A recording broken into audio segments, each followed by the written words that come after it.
আসসালামু আলাইকুম প্রিয় শিক্ষার্থীবৃন্দ, আমি মোহাম্মদ জাকারিয়া ইসলাম A1 এডুকেশনের পক্ষ থেকে 3.1 শেখার আমন্ত্রণ জানাচ্ছি। তো 3.1 এইচএসসিতে এটা হচ্ছে সংখ্যা পদ্ধতি।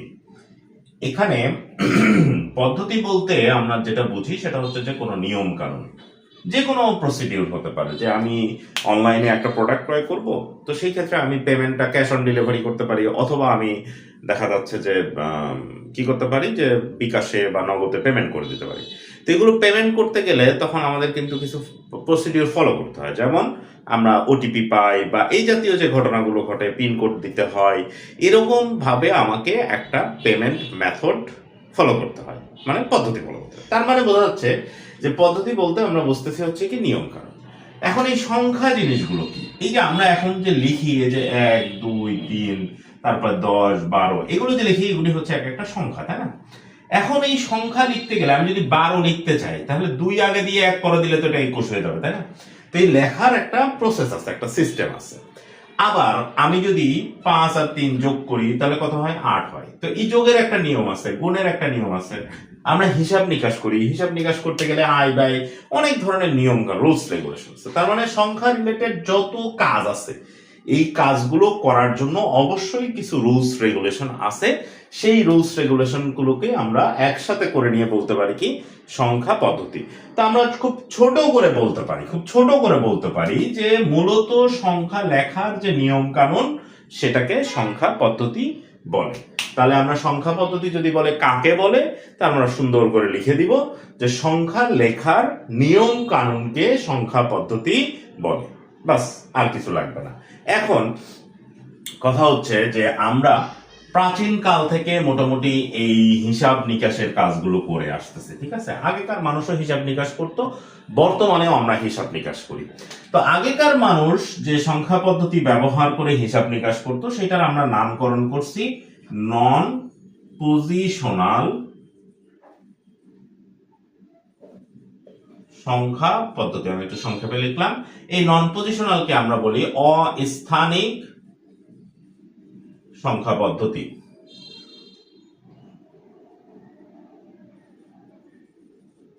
আর বর্তমানে আমরা যেটা ব্যবহার করি সেটা হচ্ছে পজিশনাল সংখ্যা পদ্ধতি বা স্থানিক সংখ্যা পদ্ধতি। হ্যাঁ, তো এখন কথা হচ্ছে যে ওই সময় তারা যে সংখ্যা পদ্ধতিটা ব্যবহার করতো সেটাকে আমরা নন পজিশনাল কেন বললাম?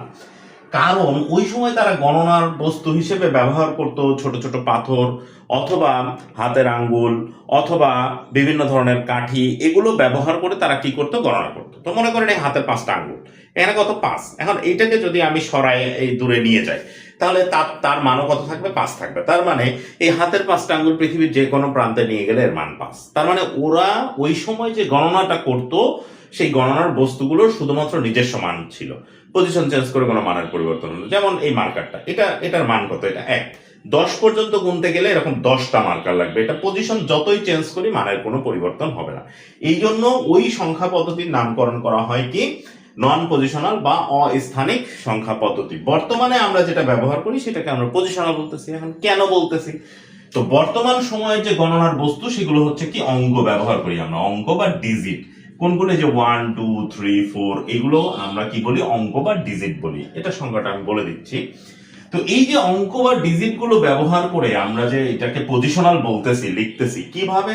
কারণ দেখেন, আমি মনে করেন লিখলাম এখানে 1, এটার মান 1, কিন্তু এই 1 কে যদি একটু আমি এদিকে বামে সরায় নিয়ে আসি, এই 1 কে এখান থেকে এখানে নিয়ে আসলাম, তাহলে এই পজিশনটা আমি সরায় দিলাম, সরায় দিয়ে এখান থেকে এখানে আনলাম, এই জায়গায় আমি একটা 0 বসাইলাম। তাহলে এই 1টা আগে এখানে ছিল, এখানে চলে আসছে। তো আমরা ছোটবেলায় পড়ছি একক দশক। তো এই স্থানটা হচ্ছে দশক স্থান, আর এটার মান কত? 1।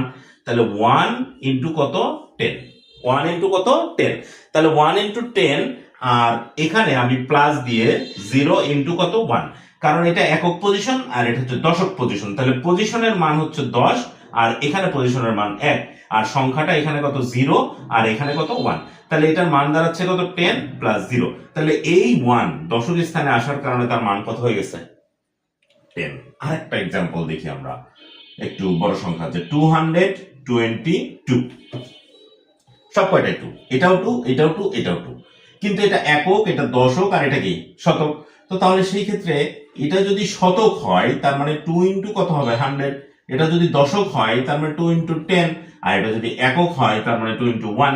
পজিশনাল ভ্যালু গুলো আমরা দিয়ে দিলাম, দিয়ে দিলে এখানে কি হচ্ছে 200 প্লাস 20 প্লাস 2, তার মানে এটাও 2, এটাও 2, এটাও 2, এটা ঠিক আছে, কিন্তু এটা শতক স্থানে থাকার কারণে মান কত 200, এটা দশক স্থানে থাকার কারণে 20, আর এটা একক স্থানে থাকার কারণে 2, যোগ করলে 222 হয়। তার মানে পজিশন চেঞ্জ করলে এদের মানের পরিবর্তন হচ্ছে, এটা আমরা বুঝতে পারলাম, যার কারণে এদেরকে আমরা বলতেছি পজিশনাল সংখ্যা পদ্ধতি।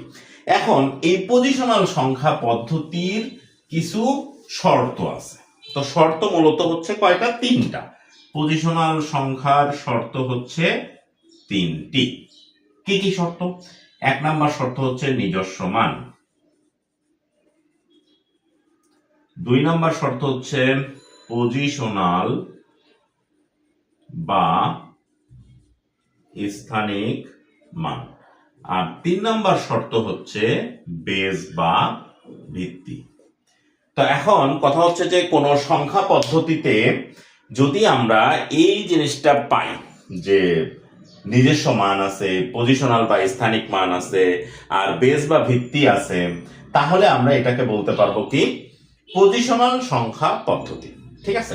তো এখন আসেন এই যে 222 যে লিখলাম, এই 222 এর প্রত্যেকটা নিজস্ব মান আছে 2 2 2, আবার পজিশনাল মান কি এই 2 2, আর এই 2 20, আর এই 2 কত 200, তার মানে এদের পজিশনাল মান আছে। দুটো জিনিস শিখে গেছি, এখন আমাকে জানতে হবে বেস বা ভিত্তি। যদি বেস বা ভিত্তিটা এদের ভিতরে থাকে তাহলে আমরা বলতে পারবো যে এরা হচ্ছে পজিশনাল। এখন এই বেস বা ভিত্তি জানার জন্য আমাদের কিছু জিনিস জানতে হবে যে এই বেজ অনুসারে পজিশনাল সংখ্যাটা মূলত কয় ধরনের হয়। তো এখন আমি একটু সামারাইজ করি সংখ্যা পদ্ধতিটা, সংখ্যা লেখার নিয়ম কানুন। আর সংখ্যা পদ্ধতি মূলত 2 প্রকার, একটা হচ্ছে পজিশনাল আর একটা নন পজিশনাল। পজিশনালের শর্ত হচ্ছে 3টা। এখন আমরা দেখব পজিশনাল সংখ্যা পদ্ধতি হচ্ছে মূলত 4 ধরনের। ঠিক আছে? এই 4টা টাইপ আমরা দেখতে পারলে তখন আমরা বুঝতে পারবো।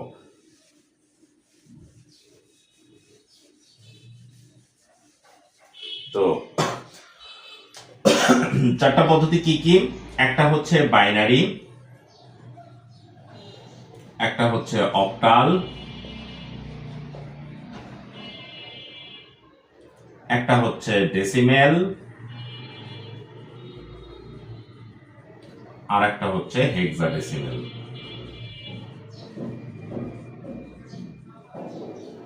এই 4টা পজিশনাল সংখ্যা পদ্ধতি। এখন এই ডেসিমেল সংখ্যা পদ্ধতির নাম হচ্ছে দশমিক সংখ্যা পদ্ধতি। দশমিক সংখ্যা পদ্ধতি, এটা বাংলায় বলে, ডেসিমেলকে বলে দশমিক সংখ্যা পদ্ধতি। আর এটা যেহেতু সারা বিশ্বে চলতেছে এই জন্য আমরা এটাকে বলি হচ্ছে কি প্রচলিত সংখ্যা পদ্ধতি। ঠিক আছে? তো ডেসিমেলটা যে কোনো নামে আসতে পারে, বলতে পারে দশমিক সংখ্যা পদ্ধতি, বলতে পারে প্রচলিত সংখ্যা পদ্ধতি, যাই বলুক না কেন এটাই হচ্ছে কি ডেসিমেল সংখ্যা পদ্ধতি। এখন আসেন এই প্রত্যেকটা সংখ্যা পদ্ধতিকে আমরা যখন প্রকাশ করব তখন আমাদের কিছু বিশেষ চিহ্ন লাগে। যেমন আমি বাংলা কথা বলতেছি এবং এখানে লিখতেছি বাংলাতে, তো বাংলাতে যখন লিখতেছি এই যে ট দন্ত সম এগুলো ব্যবহার করতেছি, এগুলো কি বাংলা লেখার সাংকেতিক চিহ্ন, আর এগুলোকে আমরা কি বলি বর্ণ বলি। তো ইংরেজি লিখতে গেলে ইংরেজিতে অ্যালফাবেট ব্যবহার করা হয়। এভাবে প্রত্যেকটা জিনিসকে লিখতে গেলে আমার বিভিন্ন চিহ্ন ব্যবহার করা হয়। তো বাংলার ক্ষেত্রে এই চিহ্নগুলোকে বলে বর্ণ, ইংরেজির ক্ষেত্রে এই চিহ্নগুলোকে বলে অ্যালফাবেট, আরবির ক্ষেত্রে বলে হরফ, আর এই সংখ্যা পদ্ধতির ক্ষেত্রে এই চিহ্নগুলোকে বলা হয় অঙ্ক বা ডিজিট। অঙ্ক বা ডিজিট। তো অঙ্ক বা ডিজিট কি? এই যে 0 1 2 3 এগুলো হচ্ছে অঙ্ক, তাই না? তো এগুলোকে অঙ্ক বলে। কিন্তু অঙ্ক তাইলে কাকে বলে? যে আমরা সংখ্যা পদ্ধতিকে লিখে প্রকাশ করার জন্য যে সাংকেতিক চিহ্ন ব্যবহার করি সেটাকেই বলা হয় কি অঙ্ক বা ডিজিট। তাহলে সংখ্যা পদ্ধতিকে লিখে প্রকাশ করার জন্য যে সাংকেতিক চিহ্ন ব্যবহার করা হয় সেটাকেই বলা হয় অঙ্ক বা ডিজিট। এখন এই বাইনারিকে প্রকাশ করার জন্য আমরা ব্যবহার করি 2টা চিহ্ন, একটা হচ্ছে 0 আর 1। অক্টালকে প্রকাশ করার জন্য ব্যবহার করা হয় 0 1 2 3 4 5 6 7 পর্যন্ত। ডেসিমেলকে প্রকাশ করার জন্য 0 1 2 3 4 5 6 7, 8, 9 পর্যন্ত।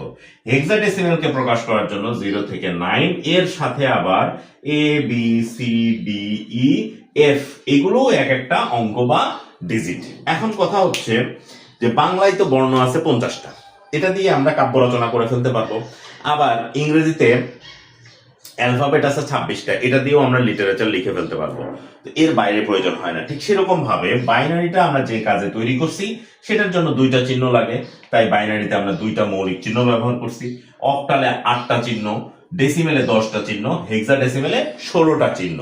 তাহলে যতগুলো মৌলিক চিহ্ন আমরা প্রত্যেকটা সংখ্যা পদ্ধতিকে রিপ্রেজেন্ট করার জন্য ব্যবহার করতেছি সেটাই হচ্ছে তার বেস বা ভিত্তি। তার মানে আমরা বাইনারিকে প্রকাশ করার জন্য মৌলিক চিহ্ন ব্যবহার করতেছি কয়টা? 2টা। তাহলে এটার বেস কত? 2।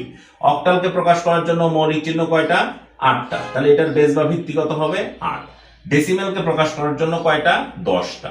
হেক্সাডেসিমেলকে প্রকাশ করার জন্য কয়টা? 16টা। তাহলে এগুলো হচ্ছে তার বেস বা ভিত্তি। তাহলে বেস বা ভিত্তি কাকে বলে? সংখ্যা পদ্ধতিকে লিখে প্রকাশ করার জন্য ব্যবহৃত মোট মৌলিক চিহ্ন বা অঙ্কগুলোকে ওই সংখ্যা পদ্ধতির বেস বা ভিত্তি বলে। তার মানে এই সংখ্যা পদ্ধতিকে লিখে প্রকাশ করার জন্য যতগুলো মৌলিক চিহ্ন সেটাই হচ্ছে তার বেস বা ভিত্তি। এখন এই মৌলিক চিহ্নর এই চিহ্নগুলো দিয়ে আমরা অজস্র সংখ্যা লিখে ফেলতে পারবো, কোনো অসুবিধা হবে না। ঠিক আছে? তো এই হচ্ছে আমাদের বেস বা ভিত্তির ঘটনা। তার মানে আমরা যে 222 এই সংখ্যাটা দেখলাম, এটাকে যদি প্রুভ করতে বলে যেটা পজিশনাল, তাহলে আমরা বলতে পারবো যে 222 সংখ্যাটা নিজের সমান আছে প্রত্যেকটা অঙ্কের, আবার পজিশন অনুযায়ী একক, দশক, শতক, স্থানীয় বিভিন্ন মান বিদ্যমান। আবার যেহেতু এই সংখ্যাটা 222, এই সংখ্যাটার এই অঙ্কগুলো এটা অক্টালেও দেখতে পাওয়া যাচ্ছে, তার মানে এটার বেস 8ও হতে পারে। আবার এটা ডেসিমেলও পাওয়া যাচ্ছে, তার মানে এটার বেস ডেসিমেলও হতে পারে। আবার এটা হেক্সাডেসিমেলও আছে, তার মানে এটার বেস 16ও হতে পারে। তাহলে কোনো একটা সংখ্যা, এই সংখ্যাটার বেস অবশ্যই আছে, হয় 8, না হলে 10, না হলে 16। তার মানে এই 222 এই সংখ্যাটা হচ্ছে কি পজিশনাল সংখ্যা। এটা আমাদের মাথায় রাখতে হবে। ঠিক আছে? তাহলে কখনো এরকম প্রশ্ন করলে আমরা অ্যান্সার দিতে পারবো। এখন কথা হচ্ছে যে আমরা এই যে যতটুকুন পড়লাম, এই এতটুকুন থেকে আমাদের বেশ কয়েকটা প্রশ্ন হতে পারে। এই প্রশ্নগুলো আমরা একটু বুঝবো, তারপরে আমরা আরো কিছু জিনিস দেখবো। তো কি কি প্রশ্ন হতে পারে? আমাকে বলতে পারে বাইনারি সংখ্যা পদ্ধতি কি।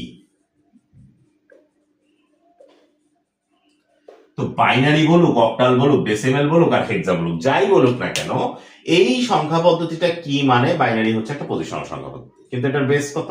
2। অক্টাল কি? এটাও পজিশনাল সংখ্যা পদ্ধতি, কিন্তু এটার বেস কত? 8। তাহলে আমরা এইভাবে বলবো বাইনারি একটি পজিশনাল সংখ্যা পদ্ধতি যার বেস বা ভিত্তি 2। যদি বলে অক্টাল, অক্টাল একটি পজিশনাল সংখ্যা পদ্ধতি যার বেস বা ভিত্তি 8। এভাবে আমরা সুন্দর করে অ্যান্সার গুলো দিয়ে দিব। এখন এখান থেকে প্রশ্ন করে যে 59 একটি পজিশনাল সংখ্যা ব্যাখ্যা করো। আচ্ছা, 59 একটি পজিশনাল সংখ্যা ব্যাখ্যা করো। এরকম ডেসিমেলে দিয়ে দিল, অসুবিধা নাই, না দিলেও কোনো অসুবিধা নাই। আচ্ছা, তো এখন 59 একটি পজিশনাল সংখ্যাটা ব্যাখ্যা করতে বলছে, তার মানে আমি পজিশনালের যে শর্ত সমূহ আছে, 3টা শর্ত, এই শর্ত 3টা আমি আগে লিখবো যে পজিশনালের শর্ত 3টা কি কি। একটা হচ্ছে নিজস্ব মান, একটা হচ্ছে পজিশনাল মান, আর একটা হচ্ছে বেস বা ভিত্তি। তারপরে বলবো 59 অঙ্কটিতে, এই 59 সংখ্যাটিতে প্রত্যেকটা অঙ্কের 9 এবং 5 প্রত্যেকটা অঙ্কের কি আছে? নিজস্ব মান আছে। আবার এটা পজিশন অনুযায়ী 9 এর একক স্থানীয় মান আর 5 এর কি দশক স্থানীয় মান আছে। আবার বেস বা ভিত্তি অনুযায়ী যদি এখানে উল্লেখ করা থাকে তাহলে আমরা বলবো এটা 10 ভিত্তির। যেহেতু পজিশনাল সংখ্যার 3টা শর্তই 59 এর ভিতরে পরিলক্ষিত হয়, সুতরাং 59 একটি পজিশনাল সংখ্যা। বাস, এখন এই রিলেটেড যা প্রশ্ন লিখ না কেন, ঢাকা বোর্ডে এরকম বলছে যে 5D একটি পজিশনাল সংখ্যা ব্যাখ্যা করো, তো দিয়ে দিব ব্যাখ্যা। যে সংখ্যাই বলুক না কেন, সেই সংখ্যার জন্য এটা যে পজিশনাল সংখ্যা সেটার ব্যাখ্যা আমরা দিতে পারবো। 3টা শর্ত উল্লেখ করে এটা বলে দিব যে এই জিনিসগুলো এর ভিতরে আছে। বাস, হয়ে গেল। এখন কথা হচ্ছে যে এই প্রশ্নটাকে একটু চেঞ্জ করে দিতে পারে, সংখ্যা পদ্ধতিটা ধরেই বলে দিতে পারে যে বাইনারি একটি পজিশনাল সংখ্যা ব্যাখ্যা করো। তো বাইনারি একটি পজিশনাল সংখ্যা যদি ব্যাখ্যা করতে বলে তখন আমরা কি করব? এই যে বাইনারি যে সংখ্যাটা আছে, এই সংখ্যাটা যে পজিশনাল যদি বলে তাহলে আমরা বলবো যে পজিশনাল সংখ্যার শর্ত হচ্ছে তিনটা শর্ত বলে নিয়ে বলবো যে বাইনারি সংখ্যাটিতে ব্যবহৃত প্রত্যেকটা অঙ্কের কি আছে, নিজস্ব মান আছে। আবার এখানে একক, দশক, শতক, স্থানীয় বিভিন্ন ধরনের স্থানীয় মান আছে। আবার বেস বা ভিত্তি অনুযায়ী এটা দুই ভিত্তিক সংখ্যা পদ্ধতি। তার মানে আমার পজিশনাল সংখ্যার তিনটা শর্তই বাইনারি সংখ্যা পদ্ধতিতে পরিলক্ষিত হয়। সুতরাং বাইনারি একটি পজিশনাল সংখ্যা পদ্ধতি। বাস, দ্যাটস ইট। তাহলে হয়ে গেল। এখন আরেকটা প্রশ্ন আমাদেরকে করে এখান থেকে, সেটা হচ্ছে বেস বা ভিত্তি রিলেটেড। এটা দেখলে আমরা আরেকটু বুঝতে পারবো। তো আমাকে যদি এখন প্রশ্ন করে বলে যে দুই ভিত্তিক সংখ্যা পদ্ধতি ব্যাখ্যা করো, এখন এটা আপনি চিন্তা করতে পারেন যে দুই ভিত্তিক সংখ্যা পদ্ধতি বলছে, তার মানে তো বাইনারি সংখ্যা পদ্ধতি, তাই না? তো তাহলে আমরা বাইনারি সংখ্যা পদ্ধতিটা ব্যাখ্যা করে দিলাম, কাজ শেষ। এখন কথা হচ্ছে যে এইটা না দিয়ে ঢাকা বোর্ডে বলছে তিন ভিত্তিক সংখ্যা পদ্ধতি ব্যাখ্যা করো। তো তাহলে এইটা তো এখানে নাই বাবা, তাইলে এখন আমরা কি করব, তাই না? তো এটা যেহেতু জ্ঞানমূলক প্রশ্ন, আমাদের জ্ঞানে কি বলে সেটা জানতে চেয়েছে। তো এই জ্ঞানমূলক প্রশ্ন জ্ঞান থেকে অ্যান্সার করতে হবে। কিরকম? দুই ভিত্তিক সংখ্যা পদ্ধতি বলছে, তার মানে এটা প্রশ্নটা করছে কি নিয়ে? ভিত্তি নিয়ে প্রশ্ন করছে, তাহলে অ্যান্সার করতে হবে ভিত্তি নিয়ে। তাহলে আমি যে ভিত্তি সংজ্ঞাটা বলছিলাম সেই সংজ্ঞা অনুসারে কি হয়? ভিত্তি সংজ্ঞাতে বলছিলাম যে কোনো সংখ্যা পদ্ধতিকে লিখে প্রকাশ করার জন্য ব্যবহৃত মোট মৌলিক চিহ্ন বা অঙ্কগুলোকে ওই সংখ্যা পদ্ধতির বেস বা ভিত্তি বলে। যেহেতু দুই ভিত্তিক সংখ্যা পদ্ধতি, সেহেতু এই সংখ্যা পদ্ধতির মৌলিক চিহ্ন দুইটা। কি? 0,1 হলো দুই ভিত্তিক সংখ্যা পদ্ধতির মৌলিক চিহ্ন, যাহা বাইনারি সংখ্যা পদ্ধতি নামে পরিচিত। বাস, শেষ, আর কিচ্ছু লিখতে হবে না। এখন যদি বলে তিন ভিত্তিক সংখ্যা পদ্ধতি, তাহলে আমরা আগে ভিত্তিক সংখ্যাটা দেব। সংখ্যা দিয়ে বলবো যেহেতু তিন ভিত্তিক সংখ্যা পদ্ধতি, তাহলে এই সংখ্যা পদ্ধতির মৌলিক চিহ্ন কয়টা হবে? তিনটা। কারণ দুই ভিত্তিকে মৌলিক চিহ্ন যদি দুইটা হয়, তাহলে তিন ভিত্তিকে মৌলিক চিহ্ন হবে তিনটা। 8 ভিত্তিকে মৌলিক চিহ্ন কয়টা? 8টা। 10 ভিত্তিকে মৌলিক চিহ্ন কয়টা? 10টা। 11 ভিত্তিকে মৌলিক চিহ্ন কয়টা হবে? 11টা হবে। তার মানে যত ভিত্তিক মৌলিক চিহ্ন ততগুলো। এবং এখানে মৌলিক চিহ্ন শুরু হবে কত থেকে? 0 থেকে শুরু হবে। তো তাহলে সেই ক্ষেত্রে আমরা যদি দুই ভিত্তিক বলে তাহলে আমরা দুইটা মৌলিক চিহ্ন বলবো, যদি তিন ভিত্তিক বলে তাহলে আমরা বলবো 0, 1, 2 হলো তিন ভিত্তিক সংখ্যা পদ্ধতির মৌলিক চিহ্ন। এখন এটা কি নামে পরিচিত? এটা তো নাই, তিন ভিত্তিক সংখ্যা পদ্ধতি তো এক্সিস্ট করে না। তো তাহলে সেই ক্ষেত্রে আমরা এটা কি নামে পরিচিত সেটা বলবো না, এতটুকুন বলে দিলেই মোটামুটি কমপ্লিট। তো এইটা ছিল বেসিক। তো বেসিকের আরেকটু বিষয় আছে।